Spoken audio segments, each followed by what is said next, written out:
स्वागत है आपका हमारे YouTube चैनल में।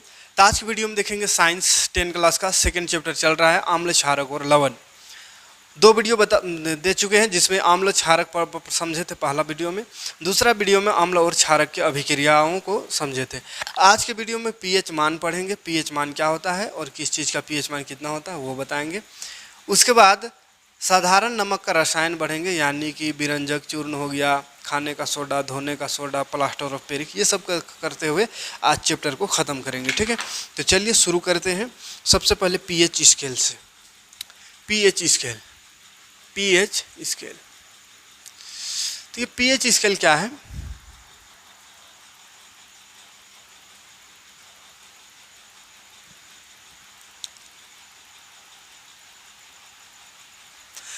तो पीएच का फुल फॉर्म अगर कहा जाए, पीएच ऐसा लिखा था, पीएच का फुल फॉर्म पोटेंज ऐसा लिखा था, POTENG, पोटेंज लिखा था, लेकिन पुषांश पढ़ा था, बड़ा डेंजर है।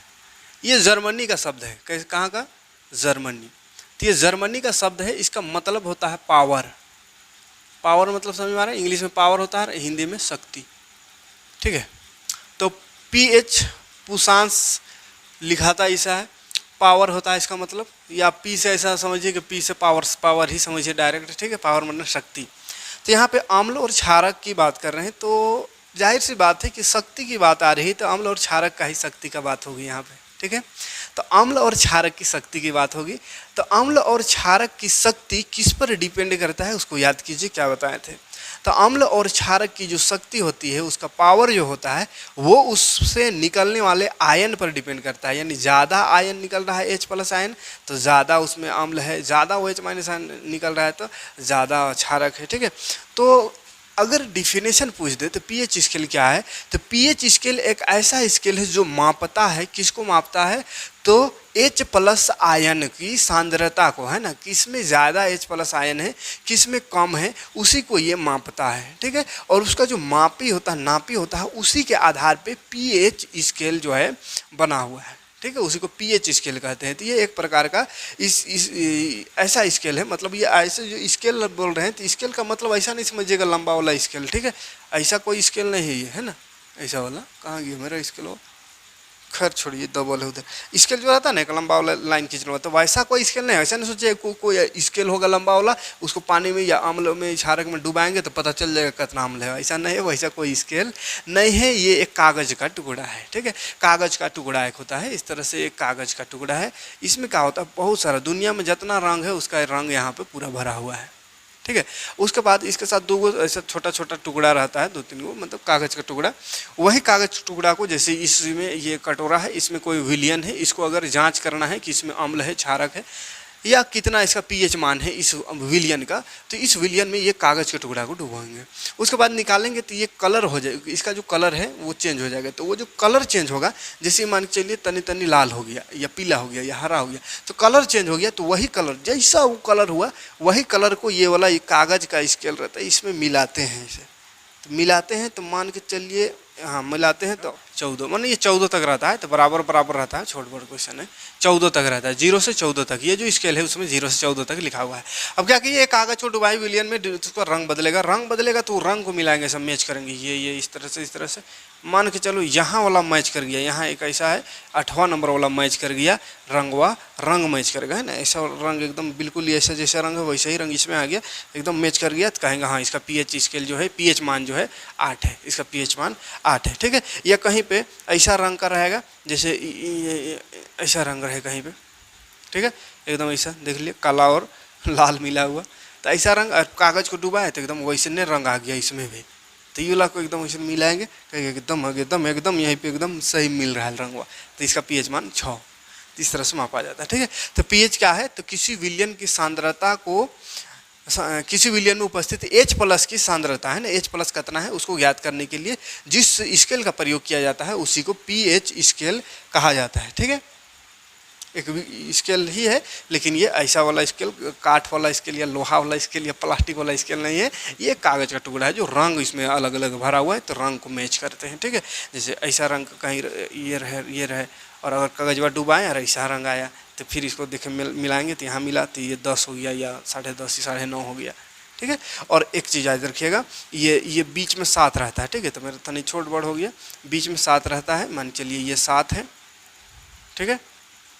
सबको हटा देते हैं, ये 14 लास्ट वाला 14 रहेगा, इधर 0, माने 1 2 3 4 5 6 7 इधर बढ़ता है, उधर 7, बीच में 7 हो गया, उधर 14, इधर 0। तो 7 से इधर आएंगे, देखिए ध्यान से इसको समझिएगा, 7 से इधर आएंगे, 7 से इधर आएंगे तो ये अम्ल रहेगा, ठीक है। और जितना इधर आते जाएंगे अम्ल बढ़ते जाएगा, और 7 से उधर जाएंगे तो वो क्षारक का गुण है, क्षारक का पीएच मान है। तो 7 वाला क्या होगा, 7 से इधर उधर का बात किए, 7 का बात नहीं कर रहे हैं, तो 7 वाला जो होगा ये उदासीन होता है, उदासीन विलयन का पीएच मान 7 होता है, ठीक है। तो बस इतना ही सब पीएच मान में याद रखना है, ठीक है। पीएच स्केल क्या है, तो यह एक प्रकार का स्केल है जो कि किसी विलयन में उपस्थित H+ के आयन की सांद्रता की माप करती है ना, उसको मापती है। और पीएच स्केल में कैसा होता है, तो पीएच स्केल में 0 से 7 तक अंकित होता है, जिसमें अगर किसी विलयन का पीएच मान 7 से कम आया तो समझते हैं कि अम्ल है, 7 से अधिक आया तो उसको समझेंगे क्षारक है, अगर 7 के बराबर आया तो उदासीन। याद रखने का, 7 से ज़्यादा क्षारक, 7 से कम अम्ल, 7 आया तो उदासीन, ठीक है।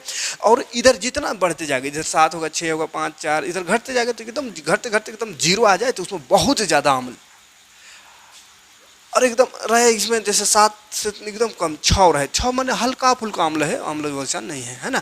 और 7 आ गया तो एकदम बिल्कुल अम्ल नहीं है, उदासीन है, ना अम्ल है ना क्षारक है। लेकिन 7 से हल्का सा पार हो गया, 8 हो गया तो हल्का फुल्का क्षारक है, 9 गया और थोड़ा बढ़ गया क्षारक, 10 मतलब थोड़ा सा ज़्यादा क्षारक, 11 माने और थोड़ा ज़्यादा, लेकिन एकदम 14 अगर पीएच मान आ गया माने बहुते बड़का क्षारक है ना, बहुते कड़वा है, तो बहुत क्षारक को 14 रहेगा, है ना। जैसे NaOH बहुत खतरनाक वाला एकदम क्षारक है ना, तो NaOH का 14 होता है पीएच मान, ठीक है।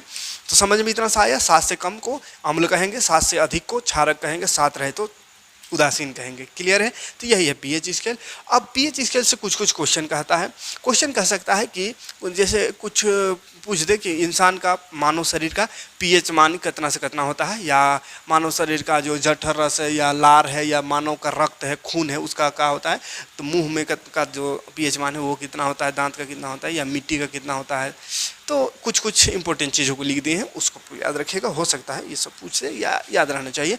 तो मानव शरीर का जो पीएच परास है, पीएच मान जो मानव शरीर का जो है, मानव शरीर स्वस्थ शरीर है ना, स्वस्थ मानव शरीर का पीएच मान 7.0 से 7.8 होता है, ठीक है। 7.0 से 7.8 होता है स्वस्थ मनुष्य का पीएच मान। अगर 7.0 से कम हो गया, इसका मतलब क्या समझेंगे कि शरीर में अम्लता आ गया, ढूंढ गया, ढेकार उकार आने लगेगा, तबीयत खराब हो जाएगा, अम्ल बढ़ जाएगा। अगर 7.8 से ज़्यादा आ गया माने बहुत ही ज़्यादा क्षारक बढ़ गया है ना, तो उसमें भी प्रॉब्लम है। यार 7 से कम रहे तो भी प्रॉब्लम है। तो 7 और 7.8 के बीच में ही हमारा शरीर कार्य करता है, उससे कम ज़्यादा हो गया तो फिर दिक्कत हो जाता है शरीर को, यानी शरीर बीमार पड़ जाता है, ठीक है। मानो रक्त माने ब्लड है, खून का पीएच मान कितना होता है, तो 7.4, यानी कि खून जो है 7.4 है, यानी उदासीन से थोड़ा सा ज़्यादा है, तो हल्का हल्का क्षारक उसमें रहता है ना। कभी चाटे होंगे खून तो हल्का कड़वा रहता है, हल्का सा है ना, उदासीन ही रहता है ना। पहले बचपन में ऐसा होता था, कहीं कटा उटा गया जाने तो चूस देते थे, कहते थे चूसने से ठीक हो जाता है, तो चूस देते थे, कटा उटा उंगली में गए तो फटाक मुंह में डाल देते थे, है ना, पी जाते थे पूरा। तो वही थोड़ा थोड़ा नूनछर लगता है, हल्का कड़वा, तो 7.4 है ना, किसका, रक्त का। ये मानो लार मतलब लार है ना, मुंह में जो लार है और है उधर भी, लेकिन मुंह में लार वाला को 6.5 से 7.5 पर रहता है लार का पीएच मान। मूत्र समझ मान पेशाब, उसका पीएच मान 7.4 होता है, ठीक है। जठर रस ज़्यादा अम्ल होता है, 1.2 इसका पीएच मान होता है, 1.2। मुंह यानी दांत, मुंह का या दांत का कह सकता है, तो दांत का याद रखिएगा 5.5 से कम हो ना तो दांत खराब हो जाता है ना, यानी मुंह का लगभग 5.5 रहता है पीएच मान। मिट्टी का पीएच मान होता है 5.5 से 7.5। दूध का पीएच मान होता है 6.4। कॉफ़ी का पीएच मान 5.5, बियर का 5, शराब का 2.8, सिरका का 2.4, टमाटर का 5, नींबू का 2.2, मिल्क ऑफ मैग्नीशिया एक होता है MgOH, उसका 10 होता है पीएच मान, और NaOH बहुत भयानक क्षारक है तो उसका 14 होता है। तो बोलेगा कोई विलयन है उसका पीएच मान 14 है, तो बताओ वो अम्ल होगा कि क्षारक होगा, तो 14 है तो एकदम बहुत बड़ा। पीएच मान 6 है तो बताओ अम्ल है कि क्षारक है, तो 6 मतलब 7 से कम है तो वो अम्ल है। किसी विलयन का पीएच मान 7 है तो वो उदासीन है। ठीक है, तो पीएच मान से आप बता सकते हैं कि अम्ल है, क्षारक है या लवण है, यानी कि उदासीन है। उदासीन माने का लवण है ना, यहाँ लवण। उदासीन माने का समझना है, उदासीनी करना अभिक्रिया है, मतलब लवण यहाँ उदासीन लिख दिए। लवण का पीएच मान 7 होता है। ठीक है, उदासीन विलयन या लवण का।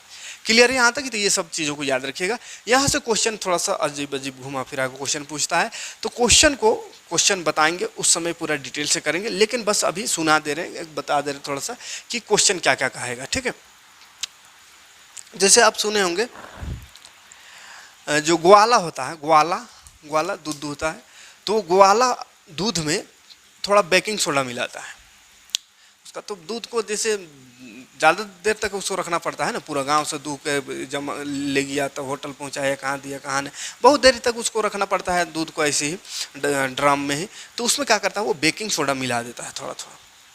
क्यों मिलाता है? क्वेश्चन कहता है कि ग्वाला जो है ताजे दूध में थोड़ा बेकिंग सोडा मिलाता क्यों है, और इसी से क्वेश्चन मिला देता है कि ग्वाला जो है दूध में बेकिंग सोडा मिला के उसे क्षारीय क्यों कर देता है। तो ध्यान से देखिए, आंसर इसका इसी में रहेगा, इसी से देना है, पीएच स्केल के हिसाब से देना है, पीएच मान के हिसाब से, यानी अम्ल और क्षारक के हिसाब से देना है। दूध का पीएच मान होता है, कहाँ गया ये देख, 6.4 होता है। 6.4 होता है दूध का पीएच मान, उसमें थोड़ा बेकिंग सोडा मिला देता है तो इसका पीएच मान बढ़ जाता है। 6.4 मतलब क्या है कि हल्का फुल्का अम्ल है, दूध में क्या है, हल्का फुल्का अम्ल है। लेकिन ज़्यादा देर तक अगर छोड़ देंगे तो दूध क्या हो जाता है, धीरे धीरे खट्टा हो जाता है, यानी अम्ल की मात्रा उसमें, अम्लता उसमें बढ़ जाता है, जो कि दूध क्या होता है, फट जाता है, खराब हो जाता है। इसीलिए इस दूध में अम्ल है, अम्ल माने खट्टा, और दूध में तो नींबू जैसे डाल दिए तो तुरंत खराब हो जाएगा। तो वैसे ही अम्ल, दूध पहले से खट्टा, इसलिए ज़्यादा देर तक रखेंगे तो खराब होगा ही, है ना, खराब होगा ही, जाहिर सी बात है, कहा कि अम्ल है, 6.4 है माने अम्ल है, खट्टा पहले से है हल्का फुल्का, तो थोड़ा देर रखेंगे और हो जाएगा खट्टा और फट उठ जाएगा, है ना, मैंने खराब हो जाएगा कहने का मतलब। तो दूध का जो पीएच मान है 6.4 जो कि अम्ल है, उसका पीएच मान को ही थोड़ा सा बढ़ा देने के लिए उसमें बेकिंग सोडा मिलाते हैं। बेकिंग सोडा मिलाते हैं ना तो थोड़ा सा इसका पीएच मान बढ़ जाता है, क्योंकि बेकिंग सोडा में क्षारक है और ये अम्ल है, तो थोड़ा उसमें मिला देते हैं तो उदासीन हो जाता है, यानी 6.4 से वो 7 के आसपास आ जाता है। तो 7 के आसपास आ गया यानी अम्ल खत्म हो गया, तो वो जल्दी खराब नहीं होगा। ठीक है, तो यही कारण है कि ग्वाला जो है दूध में बेकिंग सोडा मिलाता है, ठीक, पीएच मान को बढ़ाने के लिए। अब पीएच के मान को क्यों बढ़ाता है, ऐसा क्वेश्चन कह दे तो क्यों बढ़ाता है, क्योंकि पीएच मान अगर 6.4 रहेगा मतलब कि वो अम्ल है, तो अम्ल क्या होगा, दूध उससे खराब हो जाता है, फट जाता है, इसीलिए उसका पीएच मान को बढ़ा दिया जाता है ताकि दूध ज़्यादा देर तक ग्वाले के पास या कहीं भी किसी के पास भी सुरक्षित रहे। ठीक है, तो ये एक क्वेश्चन रहता है दूध से। दूसरा क्वेश्चन कहता है यही पीएच वाला से कि किसान जो है बरसात के दिनों में खेतों में चूना क्यों डालते हैं।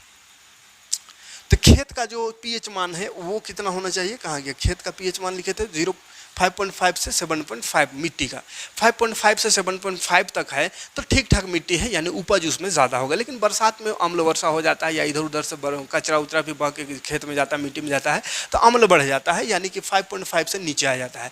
तो मिट्टी का पीएच मान 5.5 से अगर नीचे आ जाए तो उसी को बढ़ाने के लिए चूना छिड़का जाता है, क्योंकि चूना में क्षारक होता है, तो अम्ल क्षारक मिलेगा तो न्यूट्रल होगा, है ना। तो न्यूट्रल करने के लिए या क्षारक को, अम्लता को दूर करने के लिए ही क्षारक मिलाया जाता है, यानी चूना मिलाया जाता है, ताकि मिट्टी का पीएच स्केल जो है वो सही हो जाए, संतुलित हो जाए, 5.5 से 7.5 के बीच आ जाए, ताकि उसमें अच्छे से फसल उगाया जा सके। ठीक है, तो इसी सबसे रिलेटेड क्वेश्चन बहुत सारा पूछ सकता है। तो क्वेश्चन के सेगमेंट में आएंगे, इसके बाद वाला प्रश्न वाला जो करेंगे, अभ्यास क्वेश्चन करेंगे, जितना भी क्वेश्चन बनेगा इस चैप्टर से सारा क्वेश्चन को एक बार दिखाएंगे। ठीक है, अभी बस सुना दे रहे हैं, उसमें पूरा नोट्स देंगे, है ना। और ऐसे नोट्स अगर देखना चाहते हो, नोट्स अगर चाहते हो तो नोट्स तो अपलोड कर दिए हैं, प्ले स्टोर में जाइएगा, झार एडुकेयर एप्लीकेशन आप लोग बहुत को डाउनलोड भी कर लिए होंगे, कोई नहीं किए होंगे तो जाकर कर लीजिए। वहाँ पे आपको एप्लीकेशन में आपको नोट्स दे दिए हैं, जिस नोट्स हम पढ़ाते हैं नोट्स आपको वहाँ पे दे दिए हैं, बस क्वेश्चन आंसर नहीं दिए हैं। तो क्वेश्चन आंसर जैसे चैप्टर खत्म होगा, क्वेश्चन बैंक वाला सेगमेंट में, क्वेश्चन बैंक वाला में टच करिएगा तो वहाँ चैप्टर वाइज लिखिएगा, क्लास 10 साइंस चैप्टर 2,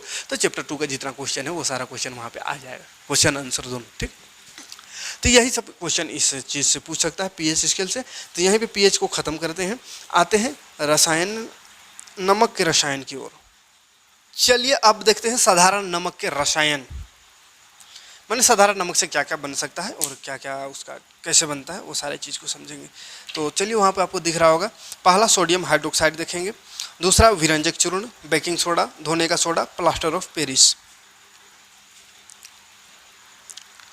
देखिए सोडियम क्लोराइड, सोडियम हाइड्रोक्साइड क्या है, तो सोडियम क्लोराइड के जलीय विलयन, सोडियम क्लोराइड है उसके जलीय विलयन में, जलीय विलयन से विद्युत धारा प्रवाहित करने पर सोडियम क्लोराइड के जलीय विलयन, सोडियम क्लोराइड यानी NaCl, देखिए सोडियम क्लोराइड मतलब NaCl के जलीय विलयन में, यानी इसको जल में घोल दे, इसको जल में घोल दे तो जलीय विलयन हो गया, इसमें विद्युत धारा प्रभावित करेंगे, विद्युत धारा यानी करंट देंगे, बिजली का झटका इसको देंगे इसमें, तो क्या बन जाता है NaOH, क्या बन जाता है NaOH प्लस, इसमें निकलता है क्लोरीन प्लस हाइड्रोजन। ठीक है, याद रखने का बात है, जब सोडियम क्लोराइड के जलीय विलयन में विद्युत धारा प्रवाहित करने पर यह विघटित होकर यानी टूट करके NaOH यानी सोडियम हाइड्रोक्साइड क्लोरीन और हाइड्रोजन का निर्माण करता है। ठीक है, तीन चीज़ बनता है,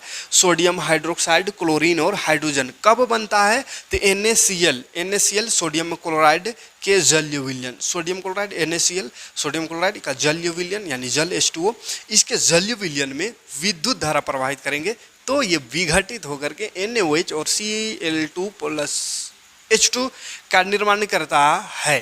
ठीक है, इस अभिक्रिया को क्लोरो क्षार अभिक्रिया कहते हैं, क्लोरो क्षार अभिक्रिया। दो चीज इसमें याद रखिएगा, इस अभिक्रिया को क्लोरो क्षार अभिक्रिया कहते हैं। ठीक है, इस अभिक्रिया को क्लोरो क्षार अभिक्रिया कहते हैं। कहिएगा क्यों, तो इसमें क्लोरीन भी बन रहा है और क्षारक भी बन रहा है, इसीलिए इस अभिक्रिया को क्लोरो क्षार अभिक्रिया कहते हैं। बहुत ही ज़्यादा इम्पोर्टेंट है।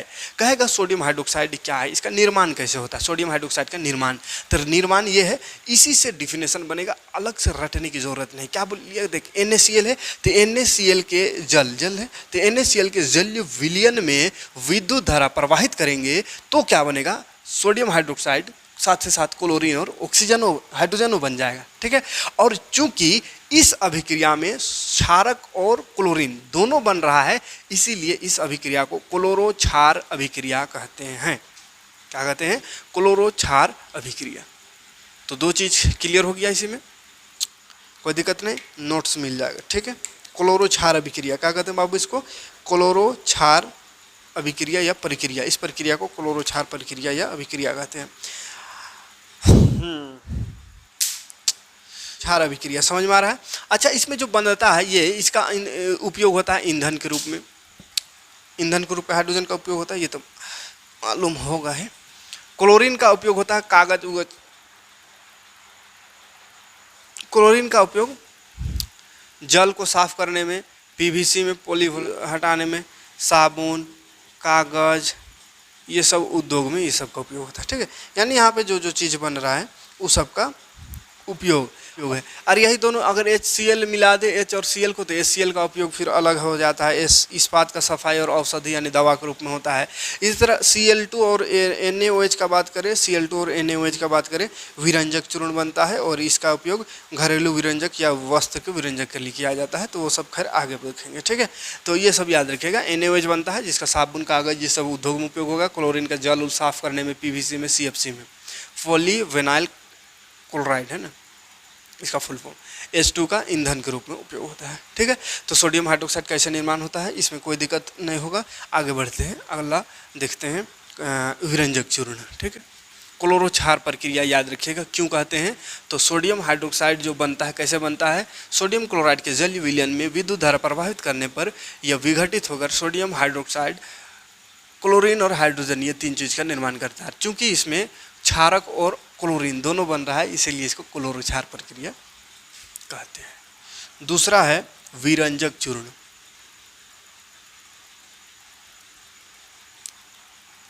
विरंजक चूर्ण को ब्लीचिंग पाउडर कहते हैं, ब्लीचिंग पाउडर है ना। तो ब्लीचिंग पाउडर समझ में आता है। अब बरसात का भी दिन है, बरसात में छिड़कते हैं, कल छिड़के हैं, कुआं भी दिए हैं। तो ब्लीचिंग पाउडर सफ़ेद सफ़ेद पाउडर रहता है जो कि बरसात में गंदगी उंदगी में छीटा करते हैं ताकि उसमें मक्खी उखी ना लगे। और पानी साफ रहे, कीटाणु जो भी रहता है कीटाणु सब मरे, इसीलिए कुआं भी देते हैं। ठीक है, तो ये जो विरंजक चूर्ण कैसे बनता है उसको देखिए। विरंजक चूर्ण, तो एक चीज़ देखे होंगे, विरंजक चूर्ण जिसका घर में ना हो, ब्लीचिंग पाउडर है ना, विरंजक चूर्ण कहिएगा तो नहीं समझ में आता है ना, इंग्लिश बोलिएगा तब समझ में आएगा, है ना। घर में बोलिएगा ना ब्लीचिंग पाउडर छिड़क दो तो कहेगा क्या होता है, ब्लीचिंग समझ आएगा, लेकिन विरंजक चूर्ण कहेगा तो नहीं समझ में आएगा कोई, है ना। कतनु देहतिया है नहीं समझेगा विरंजक चूर्ण को, हिंदी को। ब्लीचिंग पाउडर है ना, तो देहातों में कभी कभी इंग्लिश चलता है, ब्लीचिंग पाउडर से समझ में आता है। तो ब्लीचिंग पाउडर अगर ना रहे घर में तो कहते हैं ना कि ब्लीचिंग पाउडर बात ना है, ऐसा करो चूना छीट दो, है ना, चूना को छिड़क दो।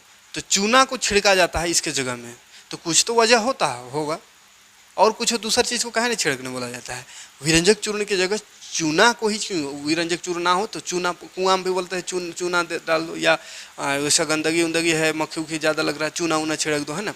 तो काय को, तो विरंजक चूर्ण जो है बाबू, ये भी एक तरह का चूना होता है। ये इसमें चूना में बस क्लोरीन मिलाया हुआ रहता है, तो चूना में क्लोरीन मिला दे तो वही विरंजक चूर्ण बन जाता है। तो इसीलिए विरंजक चूर्ण ना हो तो चूना से काम चला लेते हैं, बस चूना में क्लोरीन नहीं है ना, तो कुछ बहुत तो काम करेगा, ज़्यादा काम नहीं करेगा, हल्का फुल्का तो काम जरूर करेगा। तो चूना में क्लोरीन मिला देते हैं तो वो बन जाता है विरंजक चूर्ण। तो डिफिनेशन क्या लिखिएगा, शुष्क बुझे हुए चूने, शुष्क बुझे हुए चूने यानी सूखा हुआ, सूखा बुझा हुआ चूना रहेगा लेकिन सूखा, बुझा हुआ चूना मतलब पानी में जो डबकावल रहता है वो वाला चूना, है ना। दुकान से लाते हैं वो बिना बुझा हुआ चूना, फिर पानी में उसको डबकाते हैं, खौलने लगता है, उसके बाद जो चूना बनता है उसको बुझा हुआ चूना कहेंगे, लेकिन उसका सूखा हुआ है, गीला वाला नहीं, सूखा। सूखल ना रहता, ब्लीचिंग पाउडर देखे ना, सूखल रहता, पाउडर रहता, पाउडर नाम है। तो ब्लीचिंग पाउडर क्या है, तो शुष्क बुझा हुआ चूना यानी सूखल वाला बुझा हुआ चूना को क्लोरीन के साथ अभिक्रिया कराया जाता है, तो उससे क्लोरीन के साथ अभिक्रिया कराया जाता है, तो उससे कैल्शियम ऑक्सीक्लोराइड का निर्माण होता है, कैल्शियम ऑक्सीक्लोराइड का निर्माण होता है। इसी कैल्शियम ऑक्सीक्लोराइड को विरंजक चूर्ण कहते हैं। यानी विरंजक चूर्ण का सूत्र बोले तो कैल्शियम ऑक्सीक्लोराइड CaOCl2 होता है, याद रखिएगा। विरंजक चूर्ण का सूत्र याद रखिएगा CaOCl2। तो तीन तरह से नामे से क्वेश्चन पूछ सकता है, कहेगा विरंजक चूर्ण का सूत्र बताओ तो CaOCl2, कहेगा इसका रासायनिक नाम बताओ तो इसका रासायनिक नाम होता है कैल्शियम ऑक्सीक्लोराइड। का होता है कैल्शियम, कैसे ले हिंदी हम लिखने जानते, कैल्शियम याद रखिएगा, दिख रहा है कि नहीं से, कैल्शियम ऑक्सीक्लोराइड, है ना। तो तीन चीज तो पहले नाम से याद रखिएगा। विरंजक चूर्ण का सूत्र CaOCl2, इसका रासायनिक नाम तो Ca माने कैल्शियम, O माने ऑक्सी और क्लोराइड, कैल्शियम ऑक्सीक्लोराइड। और बनता कैसे है, तो बनता कैसे है, कैसे बनता है, तो शुष्क बुझे हुए चूने, शुष्क बुझा हुआ चूना का फॉर्मूला CaOH2, कैसा सूखा जाता है तुरंत। CaOH2, CaOH2 ये शुष्क बुझा हुआ चूना है, इसको क्लोरीन से अभिक्रिया कराया जाता है। शुष्क बुझे हुए चूने को CaOH2 यानी शुष्क बुझा हुआ चूना, शुष्क बुझा हुआ चूना ये है, शुष्क बुझा हुआ चूना, शुष्क बुझा हुआ चूना यानी सूखल चूना को, बुझा हुआ चूना को क्लोरीन के साथ अभिक्रिया कराएंगे तो CaOCl2 का निर्माण, CaOCl2 का निर्माण होता है, साथ ही साथ जल। ठीक है, तो क्या है विरंजक चूर्ण का बोलेगा निर्माण कैसे होता है, कैसे शुष्क बुझा हुआ चूना को क्लोरीन से अभिक्रिया करा दिया तो कैल्शियम ऑक्सीक्लोराइड का निर्माण होता है, इसी को क्या बोलते हैं विरंजक चूर्ण। ये क्या है कैल्शियम ऑक्सीक्लोराइड, यहाँ लिख दिए हैं, बार बार लिखने की जरूरत नहीं है। ठीक है, इसका उपयोग पूछेगा, है ना, उपयोग, तो उपयोग भी आपको दिखा दे रहे हैं, ज़्यादा लिखेंगे ना, है ना, डिजिटल बना रहे हैं बोर्ड को धीरे धीरे। तो देखिए विरंजक चूर्ण का उपयोग, तो पहला तो उपयोग कुआं का पानी को साफ करने के लिए, दूसरा कचरा गंदगी को साफ करने के लिए, है ना, और वस्त्र उद्योग में भी किया जाता है, सूती कपड़ों का लीलेन करने के लिए, कागज़ फैक्ट्री में लकड़ी के मज्जा का विरंजन के लिए किया जाता है, रासायनिक उद्योग में एक उपचारक के रूप में होता है ना, पानी जो होता है पीने वाला पानी को जीवाणुओं से मुक्त करने के लिए, रोगाणुनाशक यानी कीड़े मकोड़े को मारने के लिए, पानी में जो रहता है उसको मारने के लिए उपयोग होता है। ठीक, अगला है बेकिंग पाउडर, ये बड़ा डेंजर बनता है। ठीक है, इसमें देखिए NaCl, बड़ा लंबा NaCl यानी क्या है नमक। चल देख समझते हैं, अब बढ़िया समझिए। देखिए है क्या बेकिंग सोडा, बेकिंग सोडा मैंने खाने वाला सोडा भी उसको कह सकते हैं।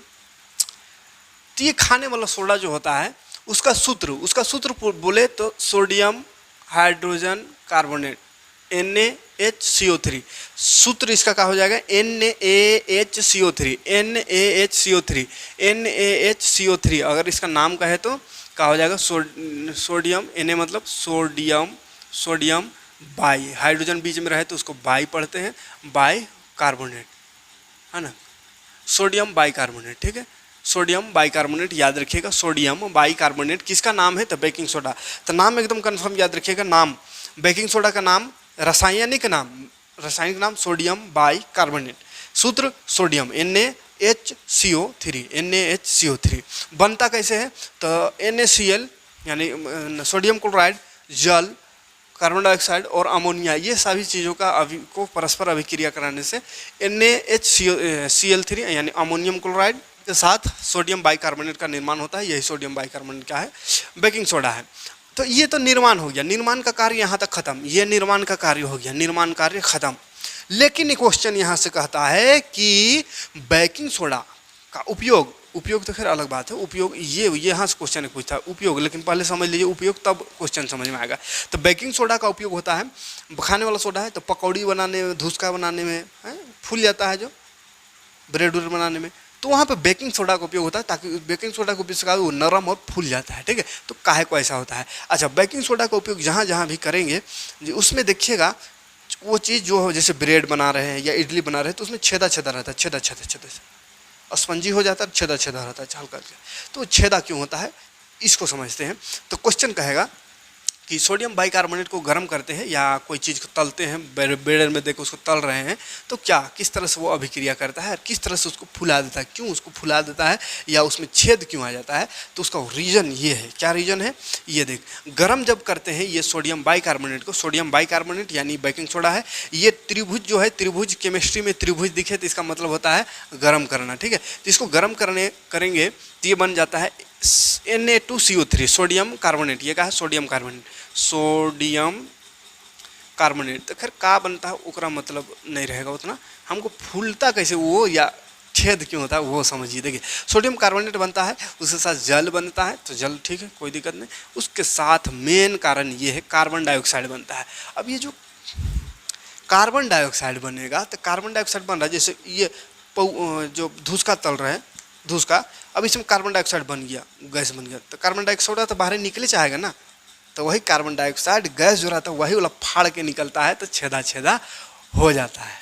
आया बात समझ में, इसको गर्म करने से ये और ये कार्बन डाइऑक्साइड भी बन रहा है, तो कार्बन डाइऑक्साइड निकलता है, वो छेदा छेदा कर देता है, और वही कार्बन डाइऑक्साइड निकल के उसको छेदा छेदा कर दिया तो वो स्पंजी यानी मुलायम हो जाता है। इसलिए बोलते हैं ऐसा ज़्यादा छाकल गारल चीज़ को नहीं खाना चाहिए, नहीं तो पेट गड़वा गया, क्या कार्बन डाइऑक्साइड उसमें कूच के भरा गया है। तो कार्बन डाइऑक्साइड को खाइएगा तो उसके साथ साथ कार्बन डाइऑक्साइड जाए ना, तेल तो जाबू करेगा, साथ साथ कार्बन डाइऑक्साइड हो जाएगा, उससे रिएक्शन करके मतलब खराबी करता है, लेकिन नहीं खाना चाहिए। लेकिन कौन मानता है, हम खुद खाते हैं, बहुत जोर खाते हैं।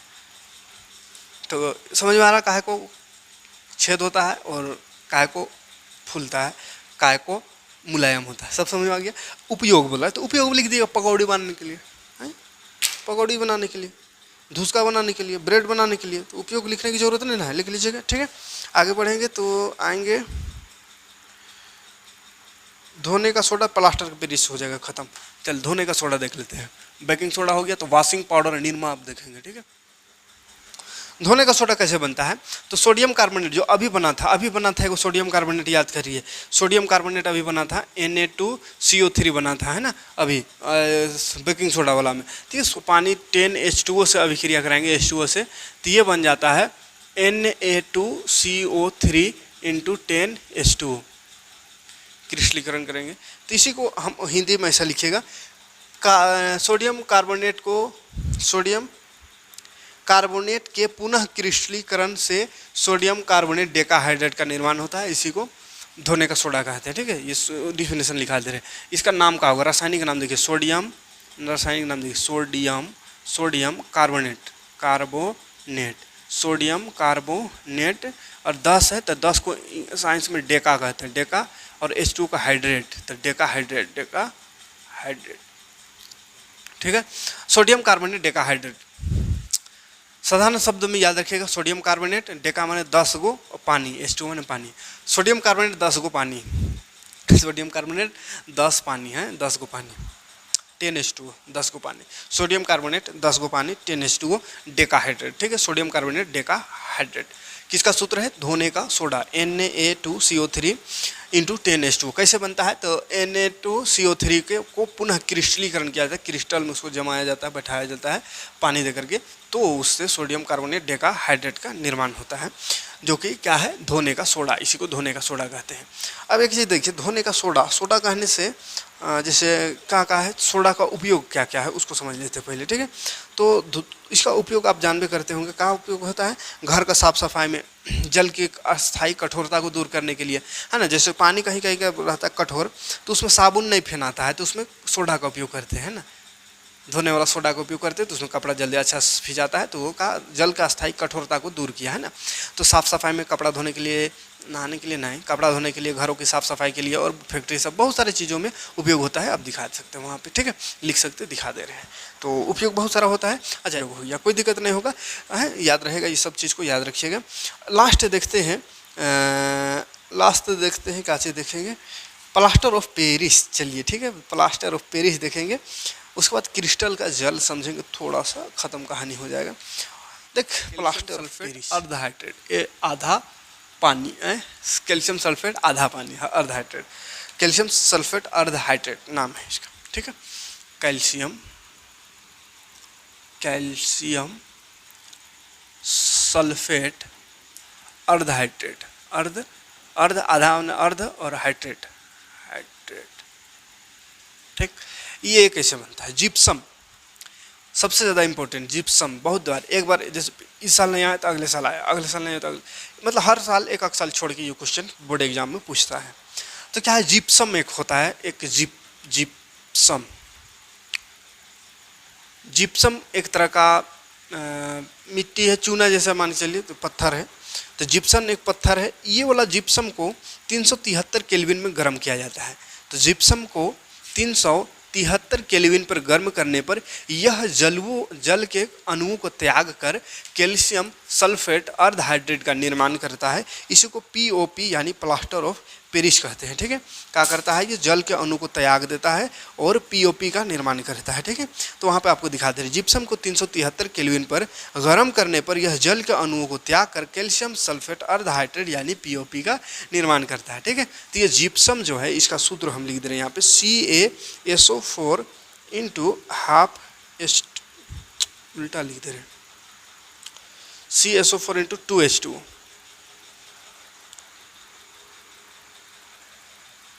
2H2O, ये क्या है? जिप्सम। तो ये जिप्सम जो है उसमें उल्टा रिएक्शन दिया हुआ है। जिप्सम जो है उसको 373 केल्विन में गर्म करेंगे, 373 केल्विन में क्या करेंगे? गर्म करेंगे। तो ये जल के कुछ अणुओं को त्याग देगा। तो कितना अणु को त्याग देगा? देखो, CaSO4 इंटू हाफ H2O, यानी आधा H2O रह जाएगा और यहाँ 2 H2O था, तो आधा तो निकल गया, तो 1.5 बच जाएगा, यानी 1.1/2 H2O बाहर हो जाएगा। 1.1/2 यानी 1.5 H2O बाहर, आधा H2O यहाँ रहेगा, ठीक है। तो कैल्शियम सल्फेट अर्धा हाइड्रेट, ये हो गया नाम, कैल्शियम सल्फेट अर्धा हाइड्रेट, प्लास्टर ऑफ पेरिस, ठीक है। तो ये होता है प्लास्टर ऑफ पेरिस का निर्माण। इसका निर्माण कैसे बनता है, कैसे निर्माण होता है? तो जिप्सम को 373 केल्विन पर गर्म करेंगे, या 100 डिग्री सेल्सियस, सेल्सियस में बदलेंगे 373 को, तो 100 डिग्री होगा। तो 100 डिग्री सेल्सियस पे इसको गर्म करेंगे, तो ये जल के कुछ अणुओं को त्याग देता है। देखो, जल के अणु को त्याग दिया, खत्म हो गया, तो बच गया CaSO4 यानी कैल्शियम सल्फेट अर्ध हाइड्रेट, आधा पानी, कैल्शियम सल्फेट आधा पानी है। किसका सूत्र है? प्लास्टर ऑफ पेरिस का। अब बोलेगा इसका उपयोग कहाँ है? तो टूटी हुई हड्डियों को एक जगह स्थिर रखने के लिए, जोड़ने के लिए नहीं। बहुत कुछ सोचता है हड्डी टूट गया तो प्लास्टर ऑफ पेरिस करने से जुड़ता है, जुटता नहीं है, वो खाली एक जगह स्थिर रहता है। जैसे यहाँ का हड्डी टूट के इन्हें उन्हें घसक गया, ऐसा हो गया, ये तो क्या करे डॉक्टर? या सीधा करे, उसके बाद इसको ऐसे करके प्लास्टर कर दिया, माने इधर उधर हिलेगा डुलेगा नहीं, तो माने स्थिर है। जहाँ जैसे ये इसका जॉइंट यहाँ है, इसको पहले स्थिर रखेगा तब है ना, दवाई ववाई खाएंगे तो धीरे धीरे सटेगा, टचेगा। अभी टेढ़ा रहेगा, दवाई वो खा के सटा दीजिएगा तो टेढ़े रह जाएगा हाथ, है ना। इसको सीधा करने के लिए प्लास्टर कर दिया, ऐसे सीधा करके प्लास्टर कर दिया। उसके बाद बढ़िया बढ़िया दवाई खा रहा है कैल्शियम उल्शियम का, तो कैल्शियम बन रहा है बढ़िया से, हड्डी मजबूत, हड्डी का जो भी है उसमें टेंडोन कान रहा है, ये सब बन के उसको चिपक रहा है, ठीक है। तो हड्डी को जोड़ता नहीं, प्लास्टर ऑफ पेरिस क्या करता है, एक जगह स्थिर रखता है। ठीक है, तो उपयोग में कहीं कहीं लिखने को कहे तो लिखिएगा, डॉक्टर टूटी हुई हड्डियों को, टूटी हुई हड्डी, टूटल है हड्डी, उसको एक जगह स्थिर रखने के लिए इसका उपयोग करता है। और क्या करता है, खिलौना बनाने के लिए उपयोग करते हैं, मूर्ति बनाने के लिए उपयोग करते हैं, घर को प्लास्टर करने के लिए, प्लास्टर ना है मतलब पेरिस करने के लिए है ना, प्लास्टर ऑफ पेरिस का उपयोग, चरका पुट्टी पेरिस होता है ना, तो घर को चिकन बनाने के लिए, दरवाज़ा रुआजा कहीं पे, जैसे दरवाज़ा कहीं कहीं छेदा हो जाता है, तो छेदा को ऐसा ले उसको क्या करने के लिए, बंद करने के लिए उपयोग करते हैं, बहुत सारा उपयोग। ठीक, एक चीज़ और समझते हैं, इसी जगह छोटा सा चीज़ है लेकिन याद रखने का चीज़ है, क्रिस्टलन का जल, क्रिस्टलन का जल, क्रिस्टलन का जल याद रखिएगा, क्रिस्टलन का जल, ई क्या होता है, क्रिस्टलन का जल होता है ना बउआ, जैसे यहाँ पे, यह देखिए यहाँ पे ईसा पानी के बीचवा में जो 2H2O या 3H2O या 4H2O या इससे पहले आया था 10 गो H2O बीचवा में है ना, calcium carbonate, decahydrate calcium carbonate CaCO3, ऐसा डेकाहाइड्रेट आया था, कौन, धोने वाला सोडा का। तो ये जो पानी बीच में आ गया, बीच में ये पानी में का जो अंक पानी जो आ गया बीच में, ऐसा बिंदु के बाद पानी, तो इसी को क्रिस्टलन का जल कहते हैं। यही वाला को क्या बोलते हैं, ये पानी आ गया, ये पानी H2O, आधा H2O, इसी को क्रिस्टलन का जल कहते हैं। तो इसमें क्रिस्टलन का जल कितना है, H2O CaSO4 × ½ H2O में आधा है, इसमें क्रिस्टल का जल कितना है, 10 है। आवास में कहीं 5 रहेगा तो 5 है। क्लियर है, एग्जाम्पल कुछ दिया होगा। ठीक है, तो कोई भी तत्व है उसके उसी में जो 10 गो पानी 5 गो पानी करके आ जाता है तो उसी को क्रिस्टल का जल कहते हैं। ये जो है बोलेगा इसमें कितना क्रिस्टल का जल, तो 10, इसमें कितना, तो 1/2। क्लियर है, तो यहीं पे आज का चैप्टर ये अम्ल क्षारक और लवण समाप्त होता है। उम्मीद है समझ में आया होगा, बहुत ही एकदम देसी अंदाज में पूरा झारखंडी तरीके से, झारखंडी भाषा में समझाने का प्रयास करें हैं। समझ में आया हो तो लाइक और कमेंट करिए और वीडियो को ज़्यादा से ज़्यादा लोगों तक पहुंचाइए ताकि ज़्यादा स्टूडेंट रहे, ज़्यादा रहे स्टूडेंट, आपको भी मन लगेगा, हमको भी मन लगेगा, ज़्यादा से ज़्यादा क्लास आपको दे पाएंगे। तो चलिए अब मिलते हैं नेक्स्ट वीडियो में। नेक्स्ट वीडियो में क्या करेंगे, इस चैप्टर से जितना भी क्वेश्चन बन सकता है, 1 नंबरी क्वेश्चन, 2 नंबरी क्वेश्चन, 3 नंबरी क्वेश्चन, 5 नंबरी, 6 नंबरी, जितना छोटा से छोटा लेकर बड़ा से बड़ा तक क्वेश्चन, सारा क्वेश्चन को नेक्स्ट वीडियो में देखेंगे। उसके बाद सभी क्वेश्चन को आपको झार एडुकेयर एप्लीकेशन में भी अपलोड कर देंगे। एप्लीकेशन में भी आप नोट कर सकते हैं, एप्लीकेशन देख के, वीडियो देख के समझ सकते हैं, एप्लीकेशन में दे जा करके वहाँ पे PDF देख करके नोट्स कर सकते हैं। ठीक है, तो चलिए मिलते हैं नेक्स्ट वीडियो में। Thanks for watching.